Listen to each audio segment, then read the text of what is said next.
அனைவருக்கும் வணக்கம். Innovation academy Tambaram. இன்னைக்கு இந்த வீடியோவில் என்ன பார்க்க போகிறோம் அப்படின்னா, ஒரு சிறப்பான திட்டத்தை பற்றி தான் பார்க்க போகிறோம். எல்லாருக்கும் தெரிந்த பிரபலமான ஒரு திட்டம், புதுமை பெண் திட்டம். அப்போ இந்த திட்டத்தின் பெயர்லேயே இருக்குது யாருக்காக அப்படின்னு சொல்லி, பெண் குழந்தைகளுக்காக தொடங்கப்பட்ட திட்டம் தான். பெண் குழந்தைகள்லாம் யாரை சொல்கிறீங்க? 6 முதல் 12ஆம் வகுப்பு வரை அரசு மற்றும் அரசு உதவி பெறும் பள்ளிகளில் பயின்று உயர்கல்வி சேரக்கூடிய அந்த பெண் குழந்தைகளை நோக்கிய திட்டம் தான் இந்த புதுமை பெண் திட்டம். அப்போ இந்த திட்டத்தின் பயன் என்ன?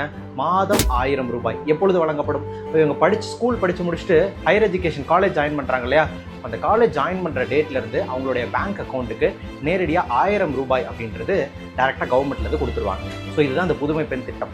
இப்போ இந்த புதுமை பெண் திட்டம் எப்போது தொடங்கப்படுது அப்படின்னு பார்த்தீங்கன்னா, செப்டம்பர் 5, 2022 அன்னைக்கு இந்த திட்டமானது தொடங்கப்படுது. இதோட 2வது கட்டம் அப்படின்றது மார்ச் 2023 அன்னைக்கு தொடங்குறாங்க. இந்த திட்டத்தின் முக்கியமான பயனாளர்கள் யாருன்னு நமக்கு தெரியும், பெண் குழந்தைகள் மட்டும்தான். அதே மாதிரி ஆண்களுக்கான ஒரு திட்டமும் இருக்கு. அந்த ஆண்களுக்கான திட்டமை கமெண்ட் செக்ஷன்ல கமெண்ட் பண்ணுங்க.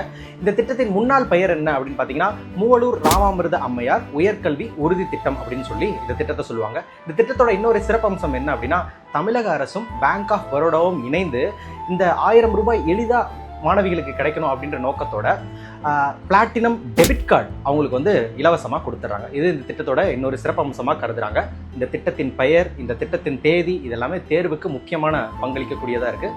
நன்றி, வணக்கம்.